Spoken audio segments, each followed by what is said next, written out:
Hello, everybody. My name's James, and for the benefit of those listening to the podcast, you're listening to my regular YouTube live stream, Ask James, where I welcome questions from the YouTube community on anything football related. A stream normally reserved for a Friday, but we thought best to do it today. I've been back from Milan for a couple of hours.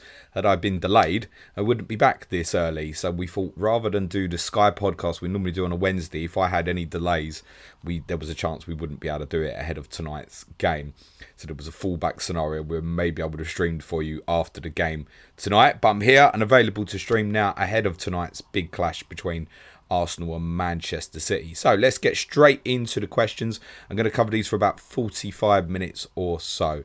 Josh Tellin says, "Hey James, unlucky last night with the result. Result aside, how was the San Siro? Hope the jet lag isn't too bad." I feel better now that I'm home than I did a few hours ago. That travelling, we've just recorded Tottenham for our patrons as well. That travelling really takes it out of you to thump into one country and then thump back immediately the next morning as well. So yeah, I had about 8 hours kip over the last 2 evenings. So a little tired, feel okay at the moment though. Throat's a little bit, a lot of that's from shouting last night. But yeah, San Siro is fantastic. As obviously it was my second trip there, having been in 2010 when Bale got the hat-trick. I've just spoken about it a lot on Tottenham, so I don't want to repeat too much. But yeah, phenomenal. So iconic. Atmosphere, astonishingly good. One of the best atmospheres I've ever been to at a football match. Which speaks volume for the atmosphere from the AC Milan fans was absolutely brilliant. They supported their team from start to finish and made a wonderful noise. Would put just about every club in this country to shame, actually. That they were so up for it. It's the first time I beat an English team for 10 years. It was very different to when I went with Spurs in 2010, went into a European Champions. The stadium was probably only about 3/4 full. AC Milan were right up for it. It was a super atmosphere. That's not mean to be critical on Inter. They were European champions at the time and it was just a group stage game. For Milan, this was big. They put on a great show before the game, during the game. Even after the game, a couple of thousand of them stayed behind to cheer the replays of Donnarumma's mishap for Paris Saint-Germain in their defeat to Bayern last night. Yeah, super. So iconic. It's the best stadium in the world for me outside. In terms of, if I showed anybody a picture of the San Siro from the outside, everybody knows what that stadium is. And it's more iconic than probably every other club stadium in the world, I think, from that perspective. So, yeah, and Tottenham weren't terrible. We never looked like we were going to score. I guess for the neutral perspective, it probably wasn't a thriller. But there were some big positives, particularly obviously the performance of Pape Matar Sarr in midfield. Ray Karashi says, "Hi James, looking ahead at double game week 25. Would you rather get in Darwin, captain Saka, or take a -4 to bring in Salah instead and captain?" Probably Saka captain either way is the only thing I would say on that, Ray. You know that best, it's your team. But yeah, I think it would probably be Saka captain for me in 25 as it would stand currently. Who would I rather get in? I'd probably toss a coin. It's probably, to be honest, it's probably more about your setup and who you're selling and what you do afterwards. So in terms of preference, on a very, very short period, if that's what it's to be, Salah with the extra potential point for a goal and clean sheet would get slight favouritism. But I don't think there's a lot in it between the two. It's probably personal preference of how you're set up. For me, I've got KDB. This is very easy for me to go to Salah.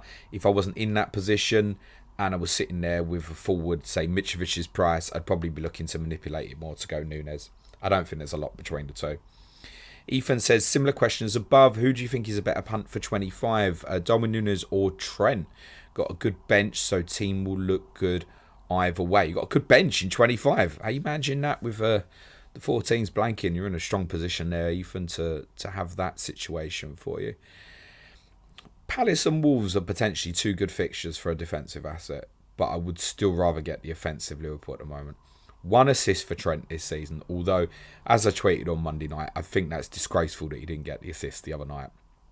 For them to determine that Gakpo wasn't the intended destination of the assist, I just think it's completely wrong. It's completely wrong. If that deflected straight into the net for an own goal, we'd get the assist. It's silly. It's silly. Goals are scored via deflections. I don't think they could not say with certainty that Gakpo was not the intended destination. I'm pretty sure that he was. So I think he should have got that. And I'm not a Trent owner, so there's no bias in that comment. I just think it was a really bad one. What I said at the time was, for a game that's meant to be simplistic and easy to understand for the general masses, you come up with an outcome that's really complicated to understand, and I just don't get that. To answer your question, Ethan, I would still prefer to go with defensive player. Billy Taylor says, "Hey Jimbo, I'm looking for a city break where I can watch a game of football, but also keep the missus entertained with touristy stuff. We've already done Madrid and Barca. Where else would be good?" Well, you can take her shopping in Milan, mate. There's not much doubt about that. Yeah, I really like Milan. Really good. Saw completely different sides of the city to what we went and saw 10 years ago. So yeah, Milan's good. I think Munich, if you're going Christmas time, is really nice. I experienced that a few years ago. Berlin I've not done, but I think would certainly be an interesting one. Obviously Paris is another one. There are loads, even games in the likes of Brussels, for example. Amsterdam, of course, is great for so many things, including memories. Billy says also, what's your guilty pleasure song artist that you like to listen to but would shock other people? Yikes. I will say Evanescence was one that I really liked in the early noughties. Female vocalist, James? Yeah, I went to see him live a couple of times in the noughties. So that would probably be a guilty pleasure one, I guess. Big Geek says, "Hi James, for sky planning..." Sorry, I'll start that again. "Hi James, for sky planning..." No, I'll start that again. "Hi James, for Sky, planning on bringing in 3 Arsenal guys, 1 each tonight. 25th Feb, 1st March. So, well, okay, I'm going to carry on. Who should I get in ASAP and who can I wait on? Skip. Currently having Ketcher and Saliba and plan to add 3 of Saka, Odegaard, Gabriel, Zinchenko. Money not an issue." So I'd be inclined to say the defensive ones first and foremost, completely different format, Sky. I'm not quite sure from your question, how long you want to keep these guys for. If you're looking to sell on 1st March, that's the night Arsenal play Everton. You're not selling then. Or you're looking to add back in the 1st of March? I'm not sure. But in any case, I think the one probably to leave out of that, if money's not an issue, would probably be Odegaard from a Sky perspective, I think. Patrick Flanagan says, "Hi James. What are your thoughts on the bid for Spurs that was rejected? Do you have an opinion on why so many big clubs are up for sale at the moment? Maybe linked to the Super League?" Yeah, it's definitely linked to the Super League. Maybe not so much in Tottenham's case, but I think certainly Liverpool and United's stance has become very open to selling once the Super League was off the table. I don't know if we factually know. I mean, these reports on Tottenham are quite new in the last couple of hours in terms of it's fresh to me since I got off the plane a few hours ago. So I don't know if we know factually that a bid's been rejected. I think it's probably fair to say Tottenham would be looking for more money than what's reportedly been offered. My instinct, having briefly looked into the gentleman who's made the bid, is he hasn't got enough money. Just doing a simple Google search. Now, I haven't researched that properly. I need to do more. But my original instinct on that is he personally doesn't have enough money, so he will need investment. So I don't think it would necessarily be any better than what it currently is for Tottenham. Antonino Gitto says, "What are your predictions for the second leg of the Champions League tie back at White Hart Lane based on what you saw yesterday?" Be low scoring again, I think. I think we are capable of turning that around, in all honesty. This is certainly not a vintage Milan to compare with the noughties or the 90s teams. Of course it's not. And we know that Milan have been in a difficult spell and got a few injuries themselves. So could it be turned around? Yes. I'd fancy our chances, to be honest, but it's very subject to, I think, who's fit for both teams. Defensively, Milan were very good last night. They had a clear tactic in terms of A, trying to stop the ball into Harry Kane, and then B, being very aggressive once it did get into him. Simon Kjaer, particularly at times, was like a rash around him. And clearly he's our best player, right? And he's also our most creative player, despite being the hub of the team. So if you can defend as well in the second leg, then I wouldn't be surprised if it finished 0-0 and you went through. But yeah, I think for the benefit of this, I know Antonino's an AC Milan fan. But yes, I think we can turn it around. I think it's in the balance. You'd probably give Milan sort of 60% favouritism at the moment. Cole JB says, did you manage to sort your gaffer team in time last Friday? Are you ready for the double this coming game week? No, Cole, I didn't do anything with my gaffer team on Friday, and I completely forgot about it yesterday as well. So what I decided to do was, when I was on a coach from Bergamo to Milan at around about 1 p.m. yesterday afternoon, I decided to buy Grant Hanley and Josh Sargent of Norwich. I captained Sargent. I have no idea how well my gaffer team did or didn't do last night. I know that Sargent scored. I'm probably badly set for the double, in all honesty, but yeah, I need to look at it, Cole, is the honest truth. Heather said, do you think Stones to Tarkowski for game week 25 onwards is a good move? Or who would you pick? Have Saliba, Trippier, Shaw and Thiago Silva? Thanks. Well, it depends on what you want to do, Heather, in terms of afterwards, right? So do you need cover for game week 28, in which case Tarkowski will give you that, but are you that fussed when they've got Chelsea away, for example? I just feel like, and I spoke about this on Monday's pod, that I just feel like in the case of Everton especially, they've got an extra fixture against Arsenal. And if they didn't have an extra fixture against Arsenal, people wouldn't be looking at their assets. That's my take. So suddenly we've got an extra fixture away to the league leaders, and now we want to buy Everton assets. I would prefer Wolves. But it is a little bit subjective to your plans afterwards. Everton's fixtures, arguably, 26, Forest away, Brentford at home 27, and confirmed fixture in 28, is better than what Wolves have got in the following weeks, arguably. Although Tottenham and Newcastle 26-27 might be okay for the defensive assets, at the moment their fixture against Leeds in 28 is likely to go ahead. Obviously Everton as well, if you're looking to bench boost in 29 without a wild card, Everton's useless to you because they can't have another double. So I think it depends what you want to do afterwards. But my general take at the moment, I don't see me buying an Everton player. And I saw nothing on Monday night to make me think, oh yeah, it's okay. We warned this, like beating Arsenal in a one-off circumstance. Yeah, they deserved it on the day. But it didn't mean, oh, Everton are suddenly going to get themselves out of trouble. Like, they weren't good on Monday night against the Liverpool team which obviously I think was highly motivated for the game, but obviously hasn't been good themselves. And it doesn't mean Liverpool are suddenly a super team again because they beat Everton either. So I would prefer Wolves assets, honestly. In terms of moving on John Stones, there's something that probably needs to happen. I'm not quite sure how far away he is. He might be back for game week 25. And I imagine Guardiola will probably want him back in the team when he is. But we never know what Pep's going to do. So, yeah, I'd be looking to move that on. But Everton I don't think it's going to be on my agenda personally. Sheila says, would you lose KDB or Shaw this week to fund Martinelli to Saka -4, or roll the free transfer and make the move only in game week 25? So we've just had a double where I've obviously made a similar move for a -4, where because of the expected minutes it felt justifiable. For a one-off game, that feels less so. There's obviously more information we can get on Martinelli tonight with the game against City, which may change your thinking. And yes, I guess there's a fair chance that Trossard may start on Saturday, but I don't know how we can answer that until the game's gone tonight. My instinct would be don't do it for a -4 for the one game. Martinelli could outscore Saka in any one game. My decision was over 2 and the expected minutes, that it would probably be worth it. That's not proven the case as yet, because for me it was Odegaard to do it. So I'd probably be more likely to wait and get the information for 25, Sheila. Danelius says, which is the best Chelsea defender to bring in for game week 24 and also play in game week 28? I like James, but would be interested in your thoughts for minutes. So look, they obviously play in Dortmund tonight.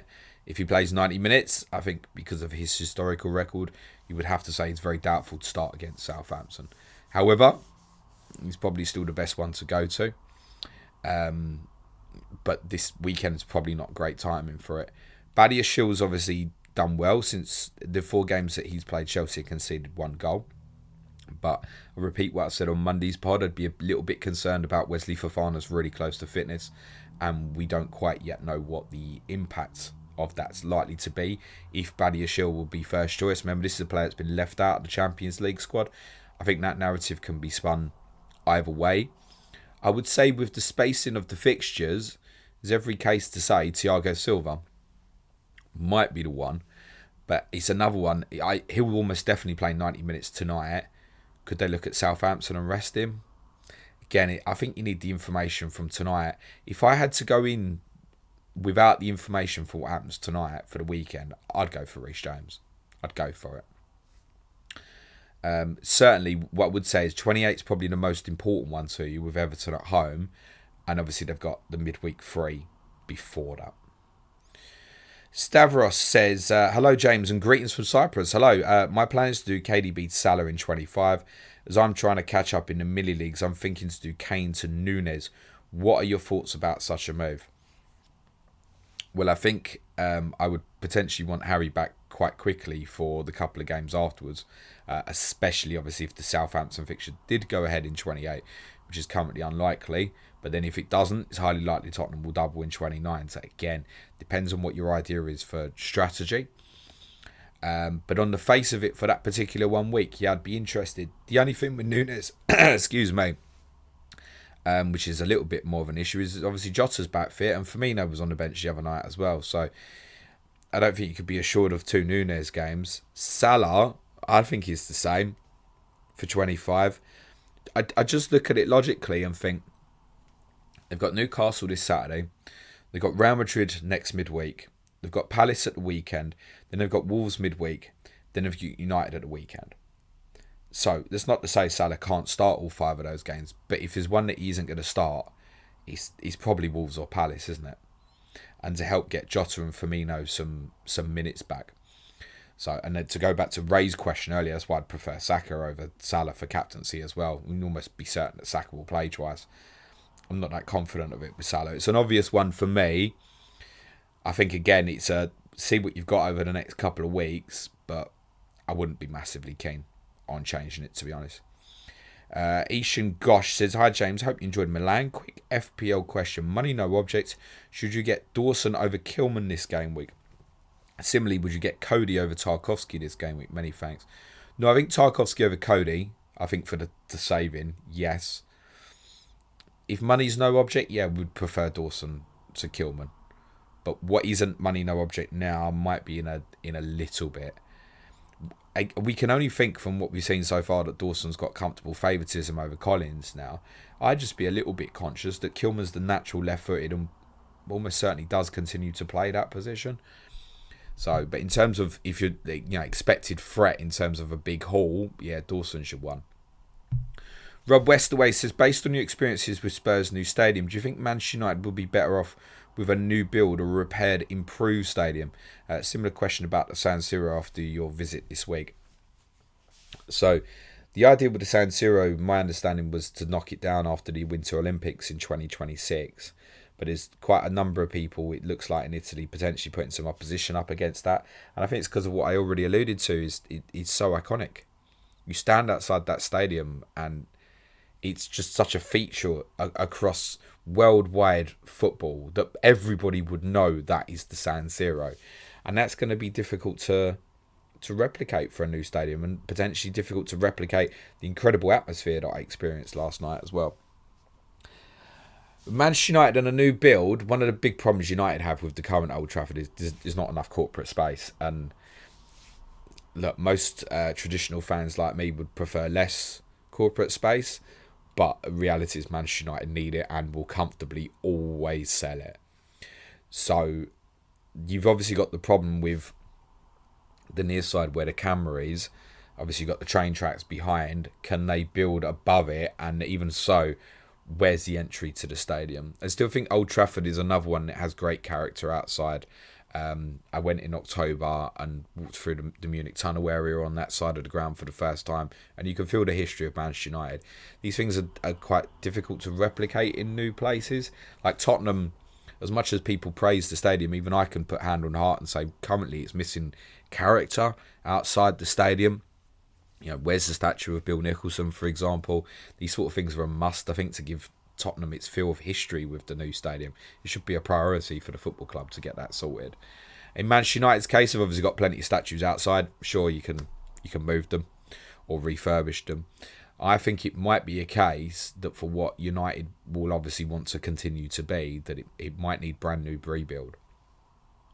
But United will potentially lose a lot of their traditional fan base because of it. I think, where does that stadium go?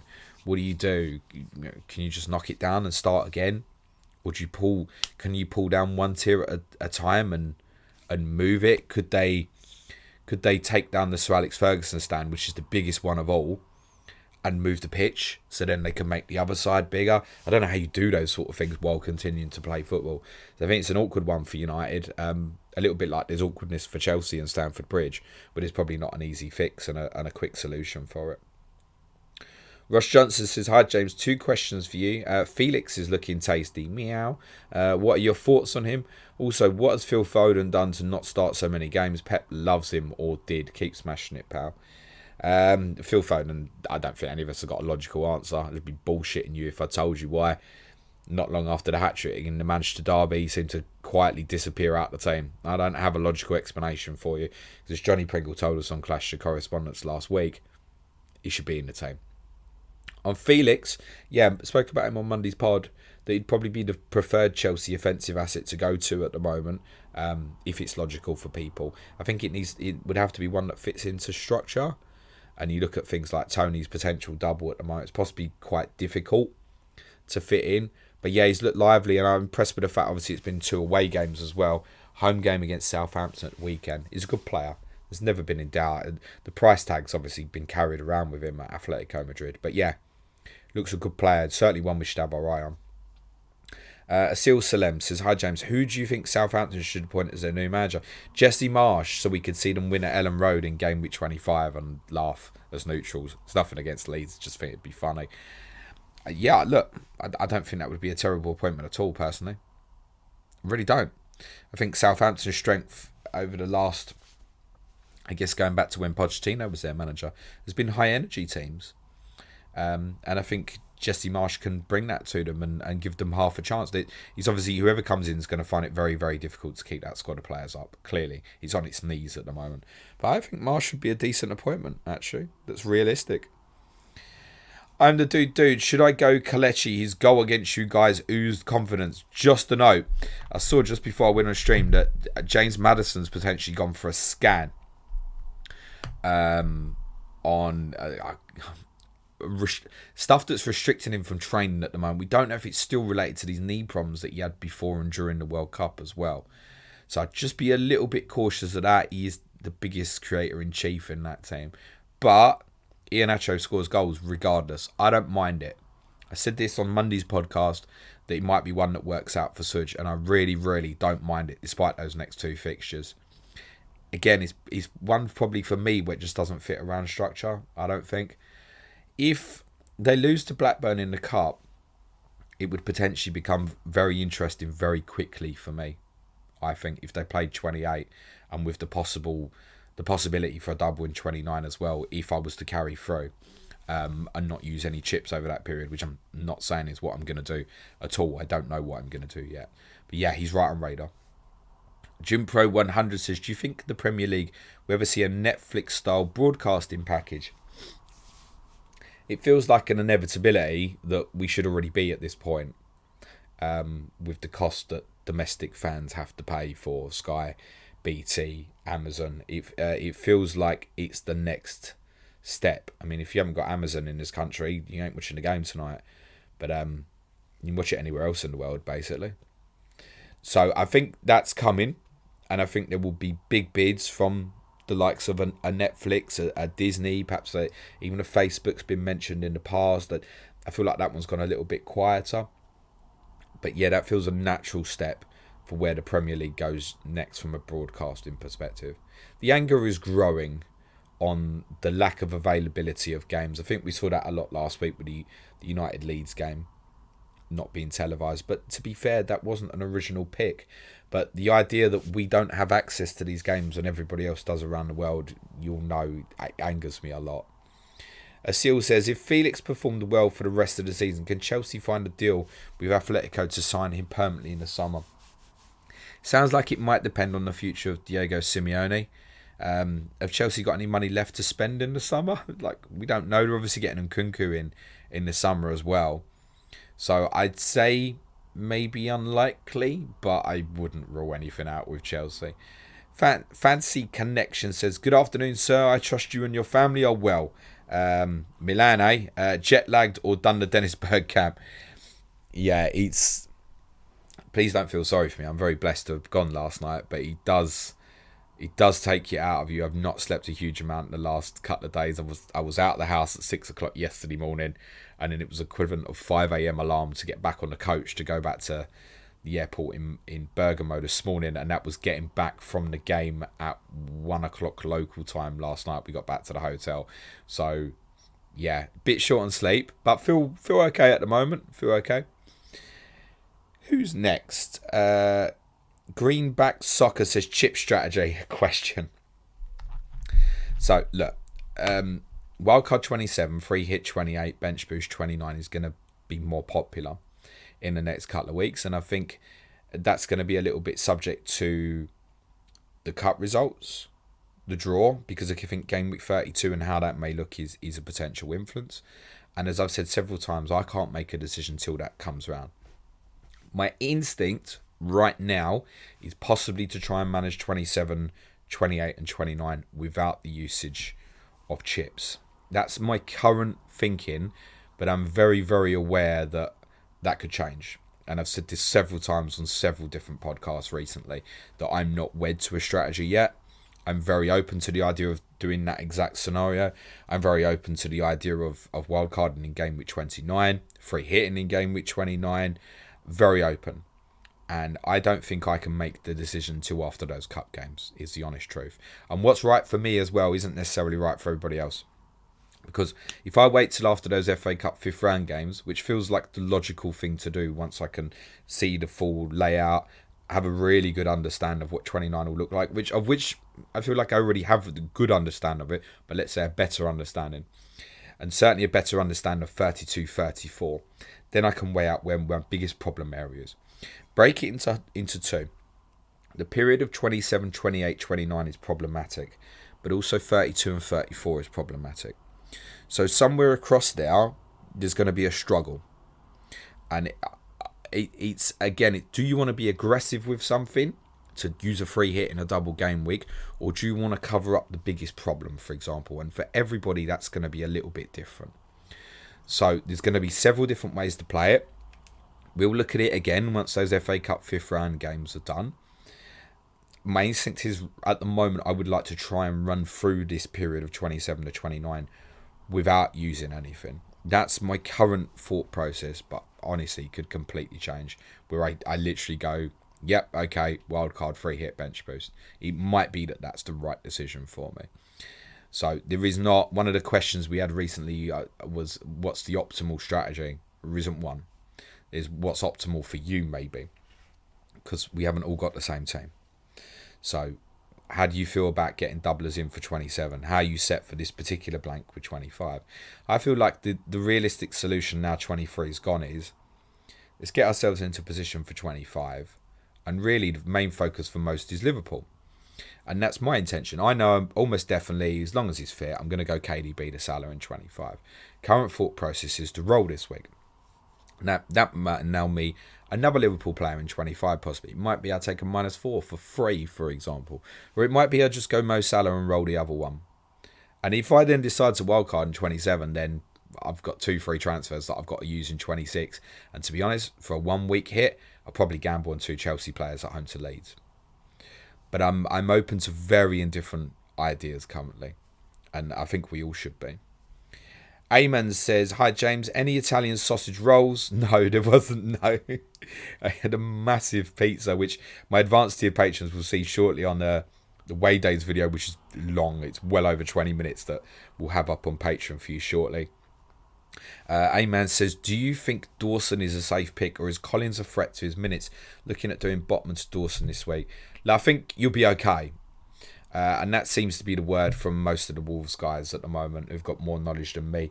My concern from an outside perspective is that I haven't seen any of Wolves' last couple of games. I didn't see the game against Liverpool. I didn't see the game against Southampton. So for me to judge it, I haven't got any more information than you. That's the reality. But my instinct would be yes. Steve says, do you think Everton have enough to keep them up with Dyche as manager? If so, who will be the three to go down?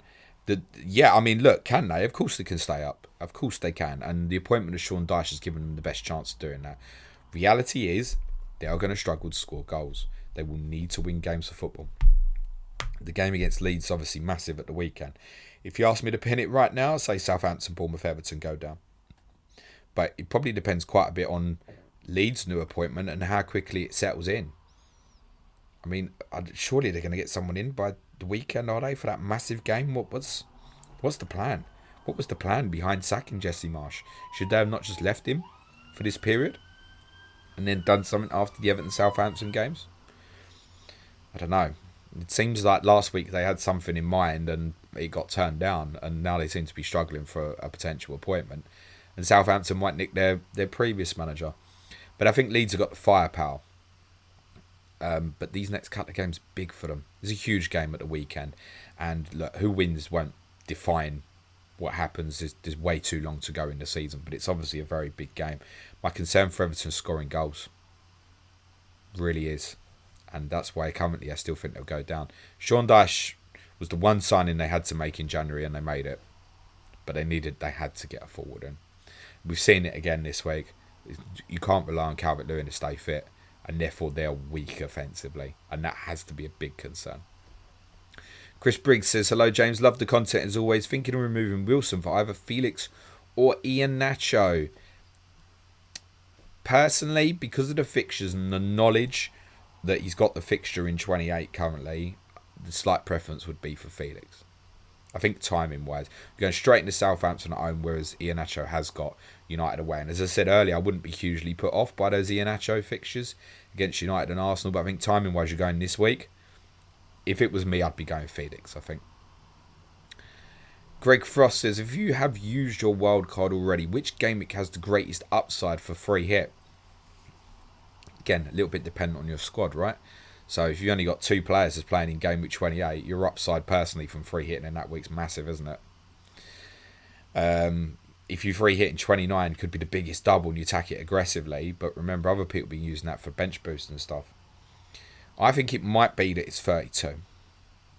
But we can't answer it till we have a better understanding of what the layout is. But should the favourites win in the cup, and should the draw keep them apart in the quarterfinals, we could lose from game week 32, Manchester United, Chelsea, Newcastle, Tottenham, Manchester City and Brighton. And we're all going to be in trouble if that happens. We could, in theory, even lose Liverpool, Fulham from that as well. And then what? We've got Arsenal at home to Southampton in terms of coverage. So it might be that that's the one. Because what do you want to do? Waste transfers for game week 32 by getting in assets that you don't necessarily want longer term.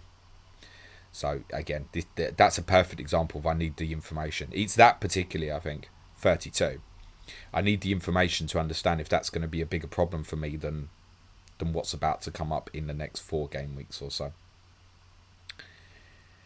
VL says, good evening, James. What do you think about KDB to Mahrez, Lisandro Martinez to Robertson, and Mitrovic to Darwin Núñez for -4 for game week 25? Sounds reasonable. It also feels like maybe a long way round because you don't fancy Salah necessarily. But I don't mind that on the face of it. It seems pretty justifiable. Ryan Quinn says, afternoon, James. I remember Ben Davis saying on the Amazon pod he wishes fans would focus more on coaching the players you have than on transfers. My question is, has he improved since Mourinho left? Ben Davis, yeah. He was bad when he came on last night, actually. Some very strange passes and overhit crosses. He wasn't on the pitch for long. But yeah, he improved under Antonio Conte. But I think he's one as well. He's not good enough offensively as a left-back. He's not dominant enough to be a centre-back in a back 4. So left-sided centre-back is a position that suits him. So maybe a little bit harsh to compare his performances under Conte versus Mourinho. Even I can say that. Mr. Dyer says, because of the new information that is come about, is it worth to wildcard game week 27 Free hit 28 and bench boost 29. I'm going to skip that, Mr. Dyer. Thank you for your question, but I'd like to think I've already covered that off for you. But it's certainly potentially a viable tactic, and I think a lot will go for it. I think it'll end up being the most popular. Because it's big problem number one, and I think people are drawn to that. Paolo Vicente says, Darwin or Felix for Wilson? I'd go Darwin with the double currently up, but as said previously, no guarantee that he plays twice. Ilan Melchior says, hi James, welcome back. Are we overlooking Mbumo as an alternative to Tony? He has 4 returns versus 5 for Tony since the restart, and he's 1.8 million less, worth the saving. Also no ban risk. Might be, and I think there'll be, if Tony does get booked in game week 24 or 26, there'll be a big draw towards Mbumo, I think. The reality is with a player like Mbumo though, and he has been good lately, you know he's very capable of going 7-8 games with nothing. Tony won't. Tony is the one who he guarantees you returns. So look, when you're going over a small sample space, so if you want to get Mbumo for 3 game weeks, for example, like can Mbumo outscore Tony over that period? Of course he can. Absolutely. Tony's more of an assuredness. Excuse me. I'd also say that Tony, should he get to 27 and not been booked previously, I think could end up being the most captain player in that game week. So there's that to consider as well. Asil says, why Conte has a poor record in the Champions League?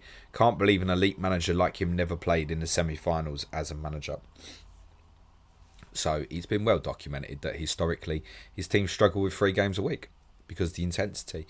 And I think it's going to be problematic for Tottenham during this period, even if should we overturn it against Milan in, say, the quarter-final stage, because we know we're limited, right?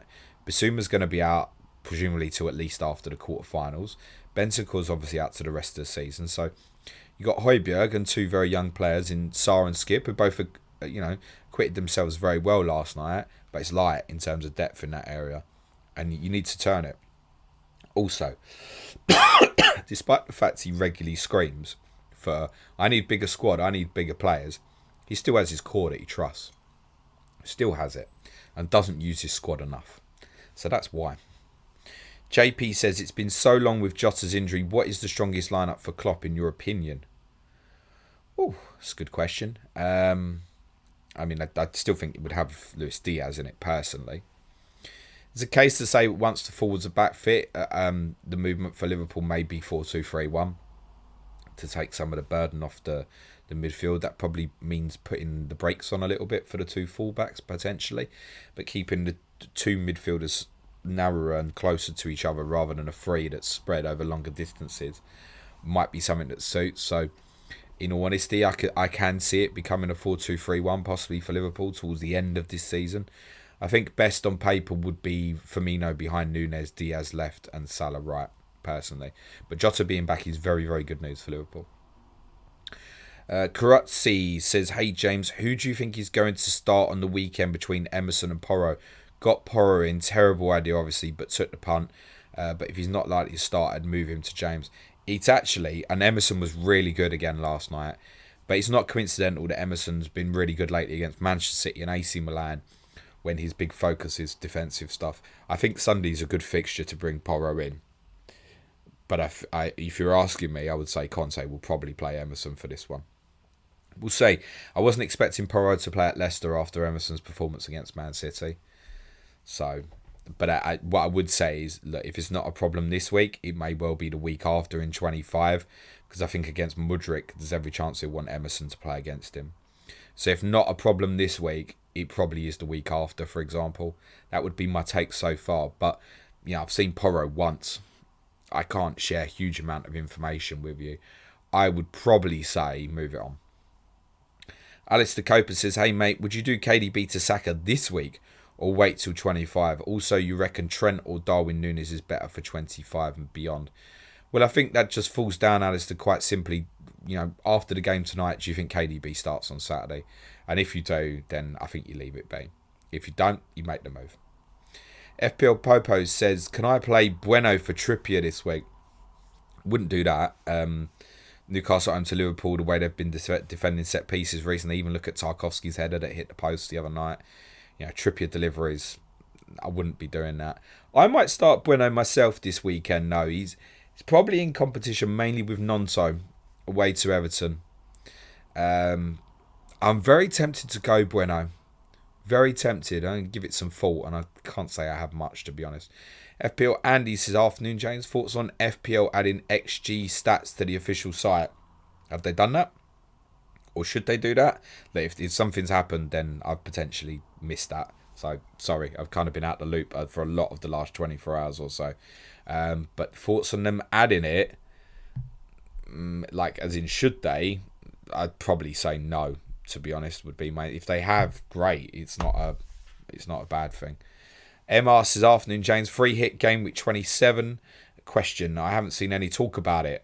I could field 11 players on both of the blanks and then decide if I want to wildcard 29 or dead end into 32 and wildcard after that. The reason I don't like free hit 27 personally is I would say to you, what are you taking out? Because the chances are that most people have a good 27 team anyway.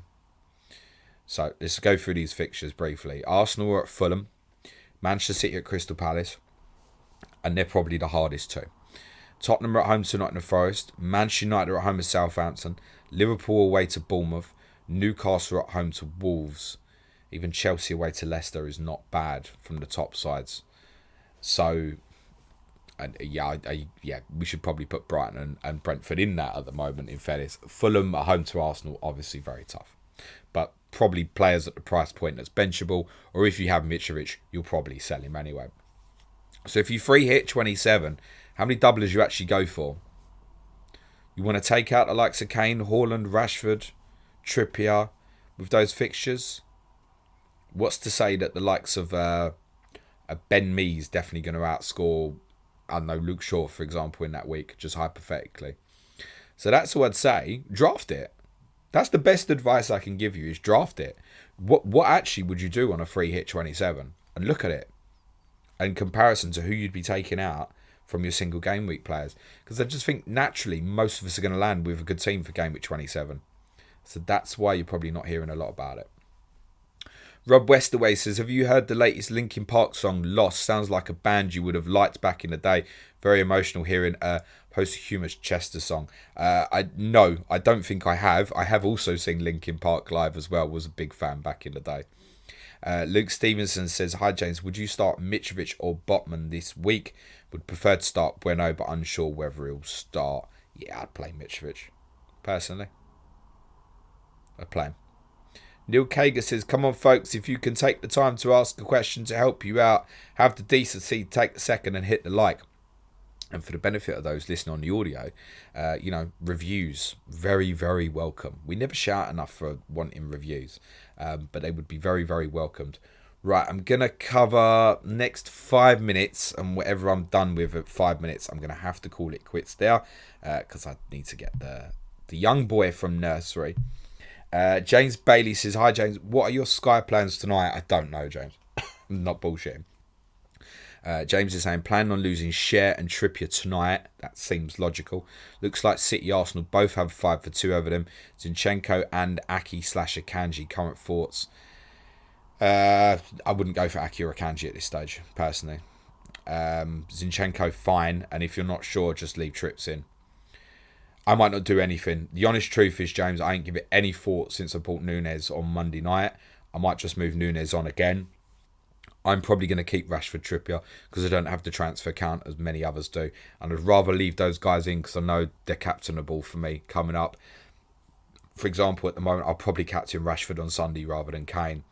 Trippier, I know I'm going back to for that Wolves fixture on that Sunday in match week 27. So I'm going to leave it be. I think possibly, but I am tempted to move him on. So it might just be I move Nunez on tonight, and then it's probably going to be Gabriel or Saka. I just need to make a decision on that. A temptation for me is arguably the defensive player, but the honest answer is, James, I don't know what I'm doing tonight, which is just as well with doing Sky podcast tomorrow. There'll be a question tweet sent out for that after the game tonight. Beth Media says, hi James, what's with Atletico Madrid and Spurs fullbacks? Does Levy have Simeone's nudes? Maybe. Noam Jacoby says, what fodders would you target if looking to bench boost in game week 29? Okay, that's interesting.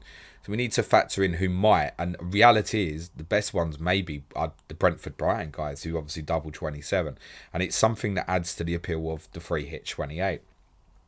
He's, to go back to, it's another reason why not to like free hit 27, for example, that the guys you want to get in, they'd be great for a potential bench boost in 29. So I think your likes of obviously Estupinan, the midfield guys, Matomas, McAllister, Marches, Lewis Dunk at the back.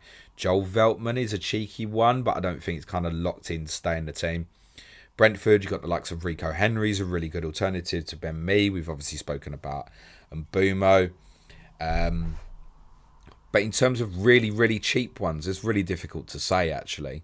So Wolves could double in 29, but probably that would need Leeds to beat Fulham in the FA Cup, I imagine.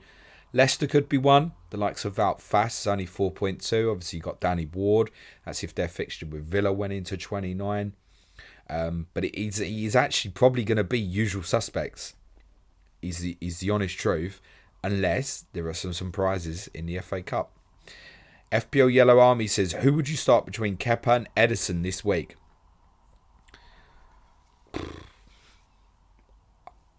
Probably Kepa. I think with the home fixture. Probably, yeah. Big Geek says, Bentancur out for season is a big loss to Spurs. Who would be the biggest loss for other top teams in the Prem? Oh, that's a great question. So probably Partey or Odegaard for Arsenal. I think we've seen very recently, despite the incredible goal scoring form of Marcus Rashford, that Casemiro arguably might be a bigger miss should something happen to him. Newcastle, I think it's still Gomes, despite the outstanding defensive form at the back.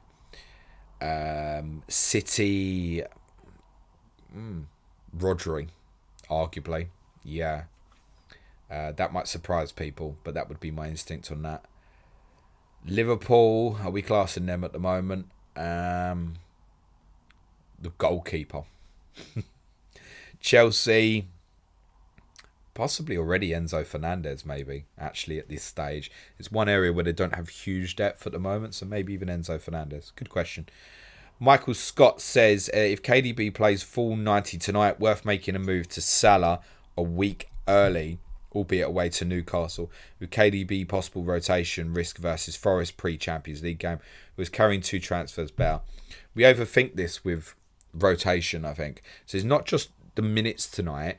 It's how do you feel watching him? How good's his performance? Can City afford, if City win tonight, can they afford to take their eyes off the ball at Forest at the weekend? I'm not sure. You make a case that it'd be better off resting a few against Leipzig, knowing they've got the second leg to turn it round. Just be very cautious of that. Just the dad posting stuff says, got no defenders for week 25 at the moment. Wow, none. Patterson Bueno on the bench. Bueno, you'll get something, won't you? So it's not none. He's not going to play 0 minutes if he's available with 2 games. It says, we'll keep Botman and Trips and sell Shaw in 25. Feel a hit for another is not worth it as the other 2 might play. Agree. It's a great question. That's not me saying agree. It probably depends on Patterson's fitness, doesn't it? But I think there's every chance Coleman will stay in. I'd say if you don't think Patterson's going to play, it's probably worth the hit, I think. Owen Wilson says, I thought Romero was rubbish yesterday and overall is pretty overrated. Do you agree? I think it's incredibly rash. It does my head in sometimes. And yep, certainly partly responsible. Not solely, but partly. In fact, let's say largely responsible for the goal yesterday because he should be winning everything now. His rashness is annoying. I think sometimes he's too slow on the ball when he's the one who should be able to come out and step out with the ball. I think he takes too long sometimes, but he's still clearly our best defender, and you only have to watch the game at Leicester at the weekend to know how bad it was without him. He's also got his World Cup winners medal, so it's probably not bothered. Jordan Harrison, the last one, says, thank you for covering the situation at Stoke with the owners on a podcast a few weeks ago. Great to hear a neutral opinion and outlook on what's happening with us. Great work. You're very welcome, mate. That's one of our Money in Football podcasts, of which we're going to bring one to you this Friday. We will have a look for you, obviously, the developments with Manchester City, which, due to such work commitments and me going to Milan, we've just not had the chance to do yet. We will release that for you on Friday, and as I've said previously, myself and Suj will have the Sky Fantasy Football podcast out for you tomorrow on Patreon. Tomorrow we're going to be assessing the fallout from the Emirates tonight. We'll also be discussing Liverpool's victory against Everton from Monday night, and we'll have our differential show on Friday with our full Game Week 24 preview show as well. Advanced tier patrons, you can expect away days from Milan. It's going to be about 20 to 25 minutes the video. I think that will be available for you today. There will be a chip talk video for you as well. We may have to push that back to Friday, because I'd rather do it properly, or not do it at all, as I'd rather do it properly. And I've just not had the chance to look into the detail yet properly this week. And I'll also have the team news stream for you at 4 o'clock on Friday. If you want to support the show, www.patreon.com/Planet FPL. Otherwise, thanks as always for the likes, the supports, the shares, everything. For the benefit of those on the audio, cue music, please, man show.